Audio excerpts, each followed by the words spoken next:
The past two editions of EdTech Growth Summit 2022 and 2023 witnessed 25 plus industry and academia leaders as speakers and mentors, 15 plus sessions, 25 plus startups selected for Founders Growth Camp, where 2 startups benefited with more than $150,000 worth of benefits each. Participant of previous Growth Camp, Air Black, received funding from NIIT founders. Top 6 founders received one-on-one mentorship from founders of NIIT Group. And now, it's time for the 2024 edition of the EdTech Growth Summit. It's my privilege to welcome you all on behalf of NIIT University's Center for Innovation, Incubation and Entrepreneurship. This summit is an initiative under NIIT Group's EdTech Growth Program designed to support promising EdTech startup founders in their growth journeys. With this program, early-stage innovative EdTech startups have a win-win opportunity to be a part of an ecosystem being nurtured by the NIIT Group that has created and scaled the Indian IT skilling industry over the last 4 decades. The previous 2 editions of EdTech Growth Program, organized in the year 2022 and 2023, received a great response from the EdTech startup founders.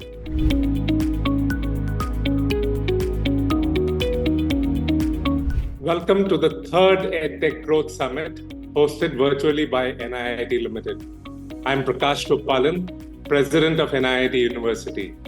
On this day, we welcome all the startups led up by some of the top EdTech founders, industry experts, investors, a few student entrepreneurs, and their mentors.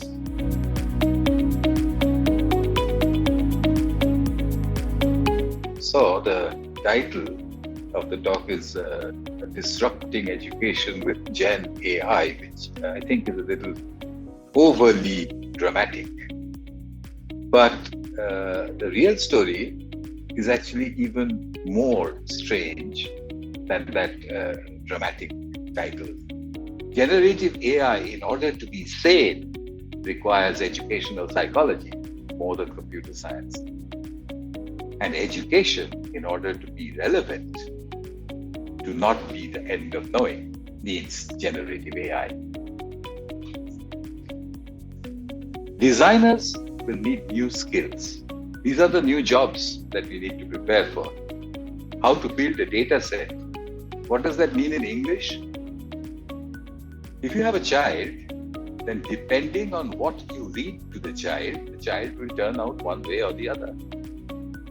The right data set. Assessment. How do you make out if you've got the right value system or not? To check if learning has actually happened. And recursion. What happens if learning has not happened? How do you correct? Now, these things are being done in computer science by computer scientists to make better Gen AIs, generative AIs. But if you read the bottom lines, they are nothing but curriculum, pedagogy, and examination. Very familiar words. They are the building blocks of education. There are 2 subjects that need to talk intimately to each other. Gen AI and education will disrupt each other over the next few years.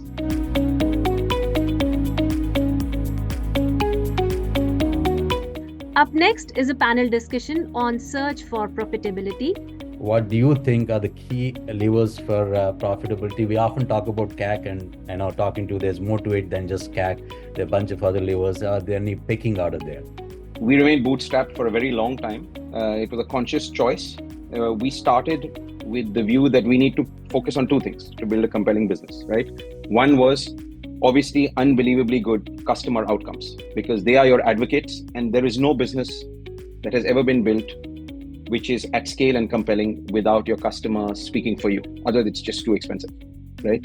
And the second is compelling unit economics. And I think my background coming out of VC is what kind of schooled me in that. And so our thought process was, from day one, we want to think about the entire stack and look at how to make this unbelievably profitable. The reason we went for EdTech is because tech is another word for efficiency. And so that has allowed us to drive efficiency through the process. And if an entrepreneur had to choose between growth and profitability, right? And look, you ideally don't have to make that choice. But I'm more tempted to look at companies that have demonstrated consistent year-on-year growth and have the potential to look at growth for many years to come, which means there's massive TAM and there's very good product market fit. And you can imagine if the contribution level economics are good, they can obviously be profitable. There is a danger of trading off growth. Assume a company is not going to grow at single digit, but is going to show profitability.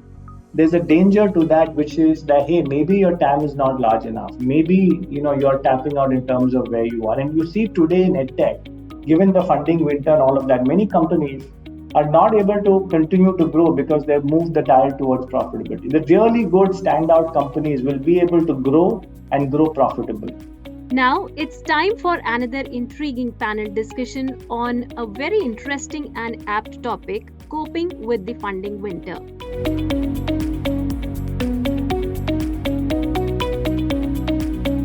Evident to everybody that after the extraordinary amount of interest that was there in funding EdTech companies in 1920, even 21 to some extent, I think there has been a drop-off in interest in 22 and 23 in particular. And I'm not sure what the scenario is like right now. And we'll hope to hear from the panelists as we speak. Now, when I was looking at all of this, I was asking myself a question: what is this funding winter all about? I think beyond the popular press, we have to kind of just think about really what's happening on the ground, right? I think there was an excess which was there in 21 and 22. I think there's a whole bunch of, let's say, capital which flew into companies in those specific years. I think a lot of companies which possibly were not very, very attractive from fundamental point of view also got funded. And hence the mindset became that every company which goes out and starts something, or every entrepreneur which goes out and starts something will get funded as well. I think the market has become a lot more rational now. I think investors have realized what's fundamentally attractive, what's sustainable, what's the right kind of businesses which will eventually make money. That reality check has come in. And hence, to some extent, the amount of investments which have started to get into the startup space has gone down significantly, right? I think if you look at numbers, we're talking about from the peak, the number of transactions which have happened in the early stage has gone down by 1/3, both in terms of value as well as volume, right? So I think we have come from an extreme case of high liquidity driven transactions happening in the marketplace to a situation which is more, I would say, realistic and more sustainable as well. So we felt that there were two sets of investors, right?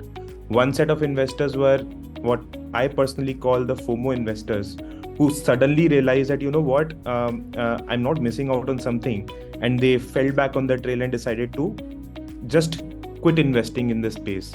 But then there were the investors who were the first principal investors. And I personally don't feel there is any funding winter when it comes to those particular investors. Between late stage and early stage investing here, Right. because I think in the environment today, growth and late stage funds seem to be more scarce than the early stage funds, because a lot of the growth and late stage investors were those who really paid ahead of the fundamentals of a business, and now they are busy managing their own portfolio or kind of focusing on other markets apart from India.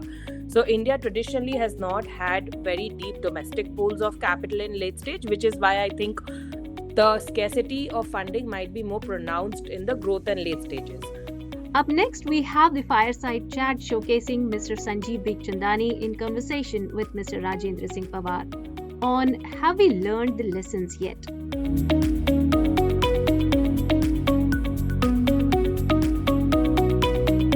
In your view, are maybe 3 or 4 of the top lessons that come to your mind, and then I'll expand on each and perhaps take your considered opinion. Great companies are capital efficient.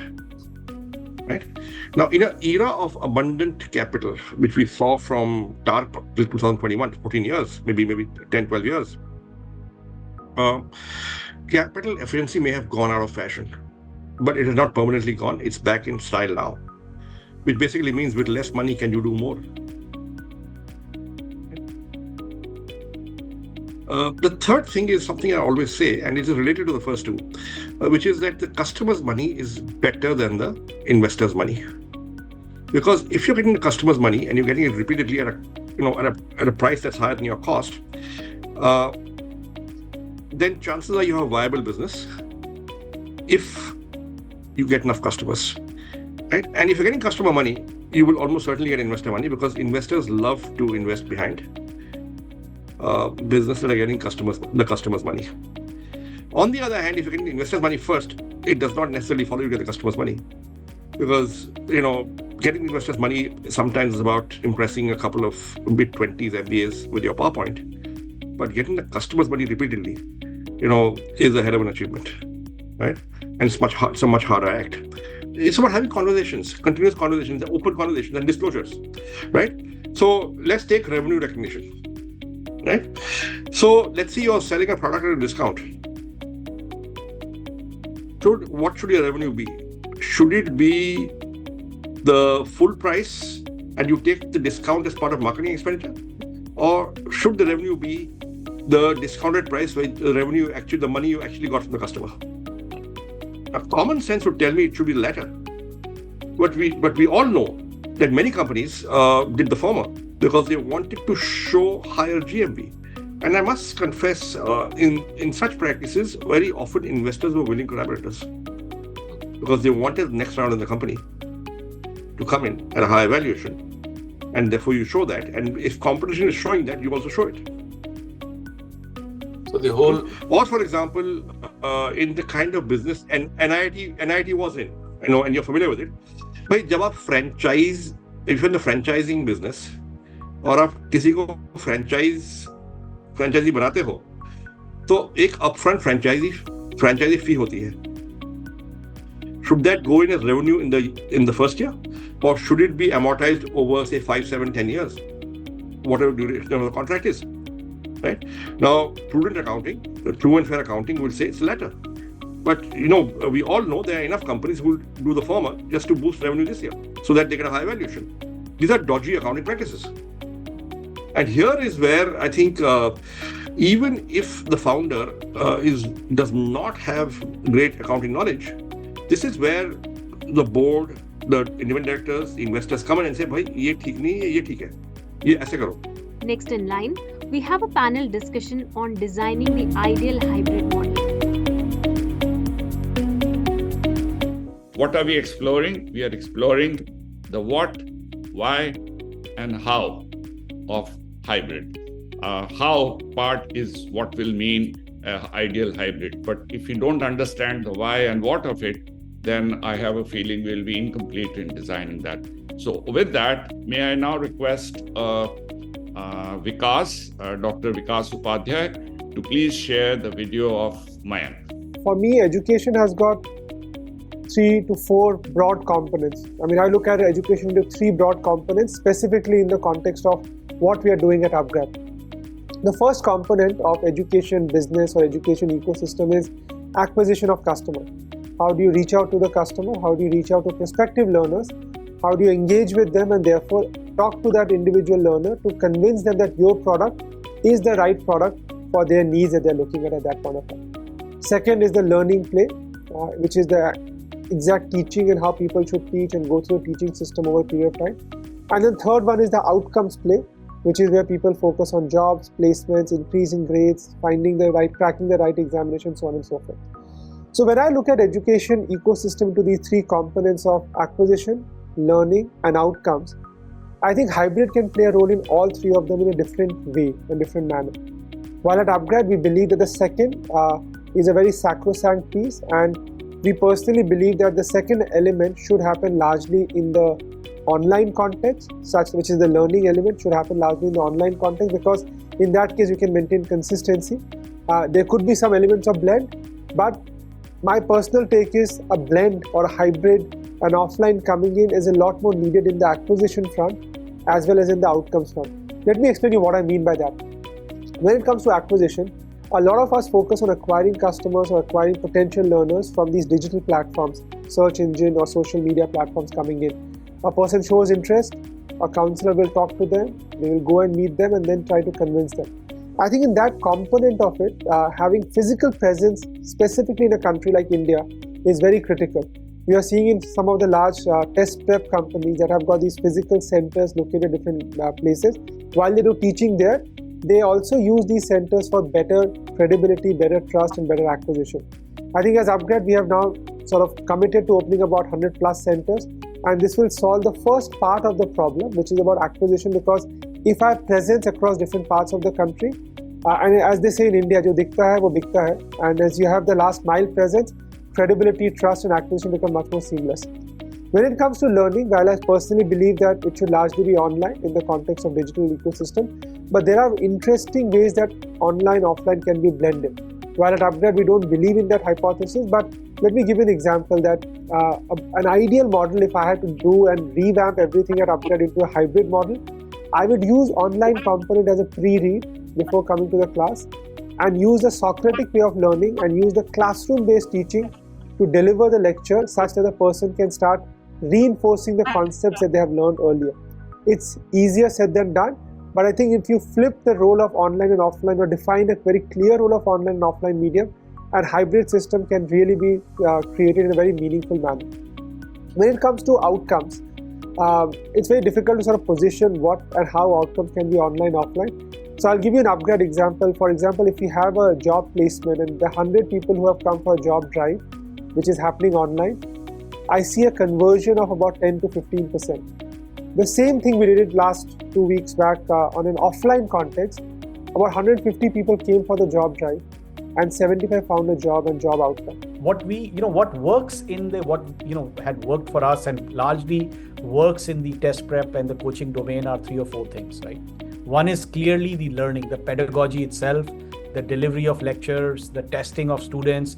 That's really what students come to a place like Akash or any other coaching institute for that matter for. And that's essential for them to appear in the exam at the end of the course and have a high probability of success. So that's number one. Number two really is, as we have studied this phenomena over the years, and some of us have gone through this journey ourselves, is really connection. I think the connection becomes a very important part because, these are young kids. At the end of the day, average age is, 16 to 18 years. And the connection at 2 points. One is with the teacher. India has a long ethos of the Guru's Shishya Parampara. And a good teacher, as we all know, can be a transformative experience for impressionable minds, right? So if you have a good teacher, you have a good connection with the teacher that can encourage you, that can egg you on. It's a tough journey at that age. So that we found to be a very meaningful, predictor of outcomes. And the other connection is really with your peer group, because by definition, these are competitive exams. So there is really while of course there is an absolute, but largely it is about, there is a very large group of people who are competing to come out on the other side, and only there is obviously a big supply demand gap, as we know, in the higher education space in India. So whether it's for medicine, whether it's for engineering, whether it's for MBA, any of those, the number of people competing and the number of seats is limited. So the peer group that you are with actually really allows you to base yourself on where do you stand vis-a-vis the competition, and that always can usually we've seen can be a very positive motivator for students to see kids around themselves or students around themselves that are. So that's number two. And the number three really for this age is about discipline. When we thought of designing the hybrid, we sort of, instead of using the terminology of how much online, how much offline, we said these are the 3 things that we have to solve for as we think of hybrid. First-time job seekers who have just come out of school and they want to get into the workforce.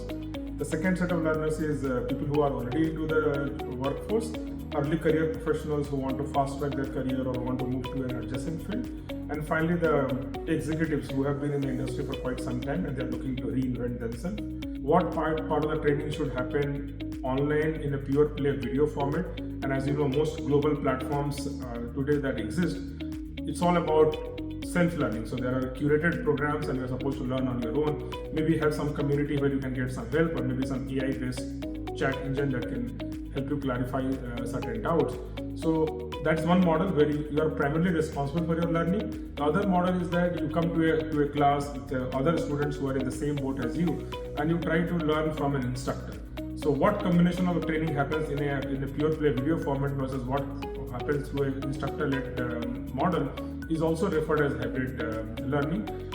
There I've seen a trend. Most global platforms are mostly self-learning driven with some AI intervention, and most of the EdTech companies, at least in our industry, have a lot of emphasis on some kind of live angle. Simply in particular, we lead with the live. Our whole platform is that you get a physical classroom kind of experience learning in front of your desktop or your mobile device. So that's the second hybrid learning discussion that I have seen playing on. The third is also about, it's not that commonly used, but we talk a lot about it internally within Simplilearn, is that training which is conceptual, where you're explaining certain concept and helping people understand that concept, versus helping people work on certain assignment and projects. So I would say conceptual versus hands-on project-based learning. There also sometimes hybrid word is used. That was a really enriching session. May I now call upon Mr. Rajendra Singh Pawar, Chairman and Co-founder NIIT Group, and Professor Prakash Gopalan, President NIIT University, for the official launch of the third cohort of the Founders Growth Camp.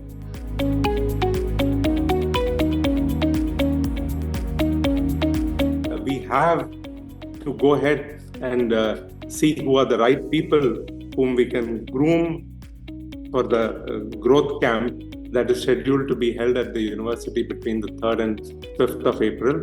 We are all looking forward to the startups that are selected for this purpose. And I think soon in time to come, we will notify them of what is to be done next. And I think on that note, I would like to thank all of these gentlemen for having taken time off from their schedules to make this summit